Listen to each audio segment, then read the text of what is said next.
I hope audio is okay. Hello? Okay. We should be green.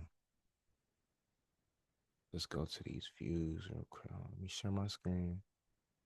We gonna share this screen. Uh, share this screen.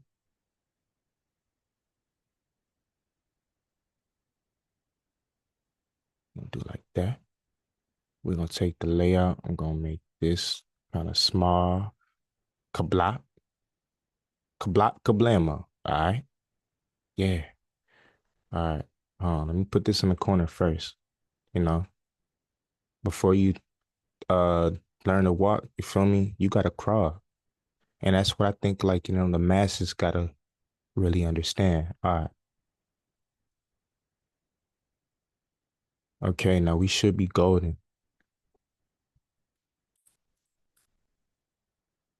All right. Howdy. I'm Miles. You can call me Stingy. Coming to you from the page, the media account, Stingy Read.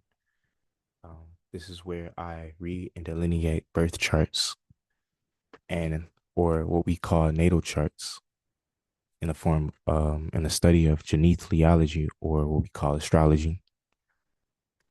Astrology to me gives me a sense of confidence that what I feel, what I intuit can actually be studied, can be looked at as a language, and I can connect the dots of what's going on in my life and what I see within the stars. It brings me a sense of reduced anxiety about what's going on, knowing that things happen in their own time. Things happen in their own time. Uh, what time am I in? uh what do I have control over? What do I not have control over? And there's many significators that can show us this. There's many timing techniques that can explain, you know, what we could be feeling on a karmic level. Simply, I want to start off with just three little three planets or points in a chart that signify purpose and if you want to say calling or understanding, if we say. Let's start with the rising sign. I feel the rising sign is the most important. It signifies and represents that at this time, when the rising degree right here is at 0 degrees, 29 minutes for this native being an Aquarius, this is the spirit, so to say, that hopped into this native's body at this moment of conception. The rising sign, the hour marker, this degree represents, or this marker represents the personality, the identity, and the character of the native. What this native represents without acting in their purpose or without reacting of their purpose. This native, Miles, born August 17th, 2000, in the city and state, New Orleans, Louisiana. At the time of conception, 0 degrees, 29 minutes. We'll say that it doesn't matter what degree we're going to use for this ascendant rising in Aquarius. As long as it's in Aquarius, it's going to be of Aquarius. We're going to use whole sign houses to match these numbers, the houses, and the signs um right up so it's less confusing for the beginner or the viewer, the onlooker. So Miles was born when the ascendant hour marker was in Aquarius at 0 degrees or Aquarius. All of these signs are ruled by a specific planet. We're going to skip the chase. We're going to say Aquarius is ruled by Saturn. Saturn, out of the seven traditional planets, is the furthest. Saturn represents distance, coldness, uh, having a sense of realistic approach to life. going off to the edges of the world on a mountain somewhere for a spiritual retreat and bringing some type of karmic wisdom back to wherever they are traveling from. You know, it is the seeker of wisdom. It takes a long time for Saturn to translate. It represents the elders and old wisdom, and just not being a youthful energy. uh I was once called the Grinch before, you feel me? That's because my cold approach to life, uh or my cold personality, you feel me? A cold personality. A person with a cold personality is only gonna be called a Grinch. No, none, nothing personal. So, the person that called me the Grinch, you feel me? It gave me a sense of understanding. So I actually thank the person. Thank you. This native was born with Saturn and Gemini. Now that we know that Aquarius is ruled by a planet, Saturn, we got to see where that planet is disposited into, which is Gemini. Gemini is also an air sign. The air element has to do with communication, exchanging of ideas, human connection, wanting to connect on a humane level with another, exchange of ideas, the mind, intellect, you know, logic. These are all air qualities. When we talk about Gemini, Gemini is of the modality of what do we call mutable or double body, meaning during the season of Gemini, um, we're changing out of the season of spring and we're going into the season of summer. It's the transitional period. When I say mutable, it's flexible. It can adapt. It can change the way that it manifests itself.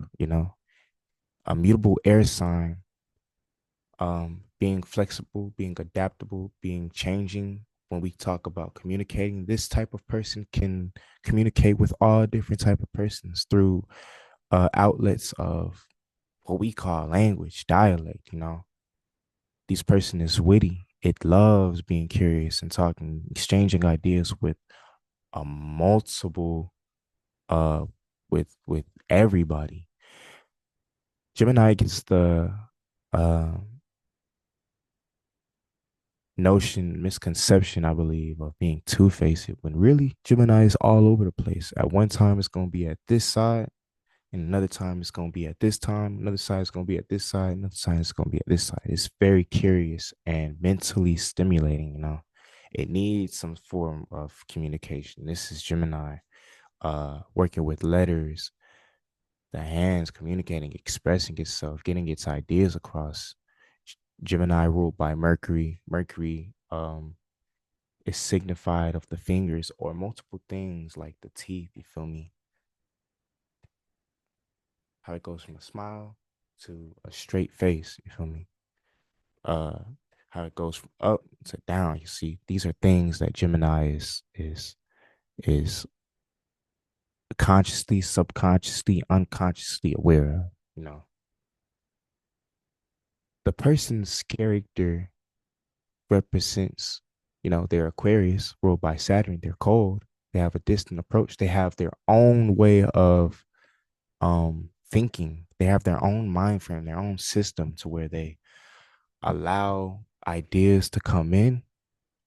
They're not going to get rid of their whole mind frame structure of their thoughts and what they're going to take with this person. They're going to either reject or they're going to take it in, but they're going to apply it to the system that they have already.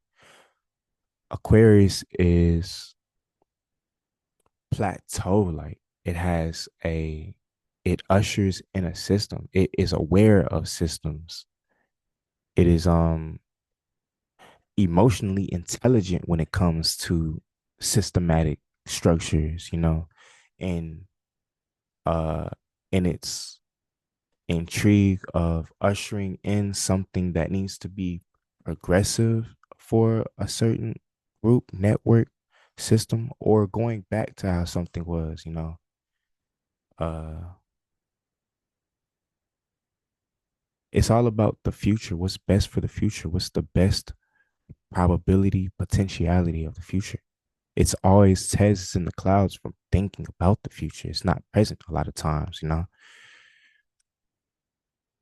But the ruler of Aquarius being Saturn in Gemini, Gemini also takes to the character of, you can even say that Gemini is more signifying of the character than Aquarius because the ruler of Aquarius is in Gemini. Let's go over to the sun sign. Let's go over to the house that the sun is represented, which is the seventh house. The seventh house gets us first. First, I want to talk about the sixth house. The sixth house, since it cannot, this house right here, because it cannot see the first house, it is represent or it doesn't make an aspect, direct angle to the first house. It is signified as a bad house. See, the sixth house forms out of the seventh house angular triad, in which the sun, as the planets and the stars go throughout the zodiac in their secondary motion, we call these planets go out throughout their zodiac um, over time. But when we talk about the primary motion, the fact that every day the sun rises, you know, and it's going to set and rises and set, it goes throughout this way. So because uh the planets ultimately want to go throughout the zodiac, or if you want to say from west to east throughout the sky, but ultimately it's being dragged through its primary motion down, the sixth house is indicative of a negative house because it's wrestling with um wanting to progress, but it's being carried out, it's being forced in its servitude to be in a place where it can't see the first house. The sixth house is a bad house. It represents servitude, slavery, something we have to dedicate service and time and efforts to come to a certain resolution sometime, hard work, disease, uh, hard work and labor, disease, illnesses, these are things that need to take care for and you need to recover. So this is the sixth house. Now, when the sun transits through the seventh house, the house after the sixth house, it's in a place of resting now. It's in a place where it just got over its hurdles. It got over its it doesn't have necessarily the energy to work right off the bat when you get, when you get out of sickness, but it has to rest. It's the culmination and the uh consummation of endings when it comes to hard work and toil. It's leisure time. Uh, an easier way to explain is when the sun rises. The sun is going to see if I can move this in the way. The sun is going to rise throughout the course of the period. It's going to get its energy in the rising to where we just got up and we can attack the day. It's going to get to the 10th house to where it's now at its job. It's now in its practice, its life calling. We're now out in the world. We have our heaviest meal, to take our energy and, you know, transmit it to the world and transmit our soul and our spirit into the world, practice into, which trines the sixth house of service. So it has something to do with practice, career, reputation, vocation, what we do out in the world. That's our name, our status, our ranking. But then when we go down to the seventh house, we're now going inside the house to converse and to have our domestic uh mode with our family, our partner specifically. So the seventh house represents partners, relationships, one-on-one encounters with people, or represents leisure time, enemies, one-on-ones, you know. This person, this native, his sun is in the seventh house. Let's break down what the sun represents. The sun, if we talk about uh, a specific significator, represents solar figures, the father, the lessons of the father that has been applied onto the native. Uh, the sun is indicative of our purpose, our direction in life, our actions that we make, what we're motivated by, what we're motivated to take action upon, or how the plot of our life unfolds throughout the course of our life. The sun in a fire sign. The fire loves to be courageous, bravery, of the spirit that no one else can see, no one else can feel but the native itself. Uncompromising, dominating will. Uh, it's the thing that not necessarily like water where we don't understand, but it happened that people we have a vision and a dream that people don't understand, and we long for that sense of this person understanding. Fire, we don't give a fuck. For me, we just gonna go out on our own limb and do what we do and have fun and be enthusiastic and let our spirit live and self-actualize. Uncompromising. But with Leo, the sun is at home in Leo. It means it can do its job. It has the resources to pull from to where it doesn't have to rely on another significator or planet to uh get out its purpose and its will. The sun representing clarity, direction, intellect. uh if you ever played a game called Skyrim, there was this one spell of clairvoyance where you activate the spell and now you got like uh a little path on the ground where you can follow. This is a very Leonian thing. Uh, it leads, it's regal, it wants to be seen, or it is seen. If it doesn't want to be seen, it has a certain magnetism about it. It's the way, it's the sun, it shines upon. Uh, people with what I believe, people with the sun in Leo, they just know the way. They can go through a whole bunch of shit, but at the end of the day they gonna get out, and it's like the best way. It's like the most creative way. It's the way. It's the select way. This is a part of this person's purpose to shine upon to others. It can run the risk of being too bright for others and actually like taking from people, you know, you know, uh giving sunburns and uh impairing vision if you look at the sun directly. So there's dangers when it comes to everything, but overall this person is dignified by the sun is dignified, their purpose, their calling, the lessons of the father. Maybe their father knows the way, maybe their father is seen as somebody who knew the way, uh so to speak, metaphorically speaking, figuratively speaking. You know what I mean? So it's like, what else can I say about Leo fire?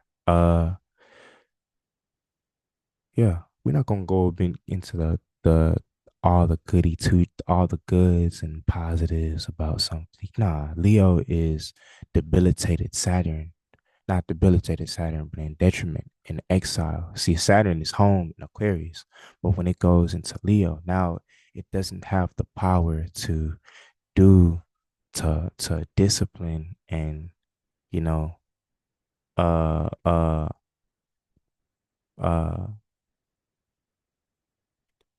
Saturn doesn't reflect the light unlike the sun. So it is all the gunk underneath that really matters. That's what Saturn represents. Leo wants to be seen. Um they have more control of putting out what they want people to see as far as their talents and gifts into the world. You know what I mean? So uh the idea that everybody's involved and everybody's important is something that's in the back of the mind of a Leo, because when the sun is out, only the sun is being visible. Well, not other stars, but when the sun is down, this Leo can get jealous because it sees all these other stars in the sky having uh, a party and whatnot. And it has to deal with the fact that it's not the life of the party. That's a downside of Leo. Uh, yeah, we got Leo. Now we're gonna look at where the moon is. The moon represents the setting, the environment, the river and the ocean that the natives gonna swim in constantly throughout their lifetime. The doesn't matter where they are, they're going. This is the world that they come from. You can't escape the world that you come from. You can only, adapt to it in a way. With the moon in Pisces, the moon is ruled by Jupiter. Expansion of uh feelings, or I'm gonna say Jupiter just wants to be integrated into the whole of a larger group. But when we talk about Jupiter's domicile of a water sign, Jupiter wants to do that with the feelings and emotions and the vibrations, the frequencies, you feel me? The unseen world where we can just feel something. You can feel like the a devotional power, come across you from like something you devote yourself to, or like a holiness, uh something that is moral. It has a moral quality. It's Virgo and Pisces axis. It has this moral, ethical quality to it. What feels right morally, But ultimately, Pisces just wants to get other, Pisces is also co-ruled by an exalted Venus, relating, being pleasurable, aestheticizing, beauty, art, it wants to uh it wants people, if it wants to do with anything with people, it wants to get its dreams and its visions and its illusions out to other people so they can feel and be soaked in by that water. Uh, mm, just hit my fucking teeth with the, I mean, just hit my teeth with the mic. But Pisces overall just wants to be included. For me, don't exclude me, and I'm going to include you too. I'm going to be inclusive. I want you to come into my world and see what I have to offer, bro.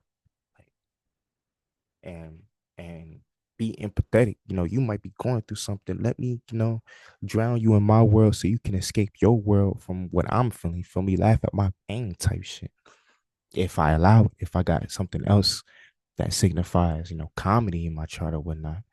But yeah, come into my world, feel comfortable. You feel me?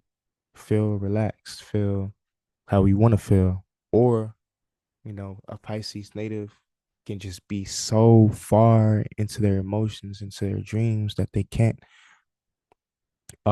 pick up on a defined and a um concrete world, uh without discernment, you know.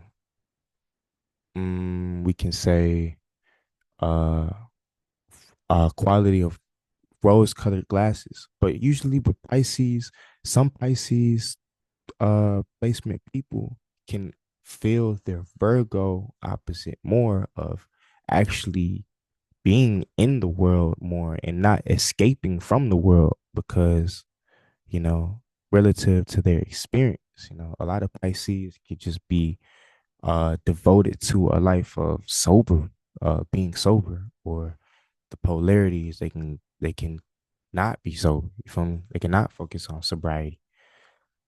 Uh, they're good with the arts, taking people into their worlds, music, making people feel a certain way. Some of the best artists and musicians are Pisces.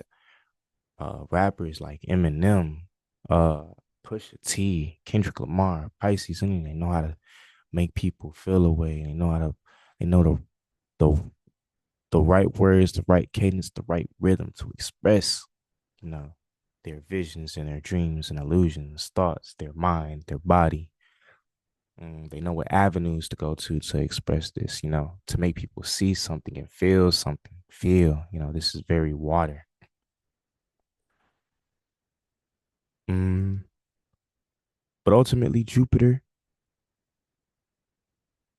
ruling Pisces in the second house is disposited in the fifth house of creation, children, what comes out of the home or the inner subterraneous world that the native has, you know, it's very creative, sexually, uh when I mean sexual, I mean like energy, uh alchemy, transforming, creativity, their spirit and their essence, getting that out into the world, and recreation, having fun, you know.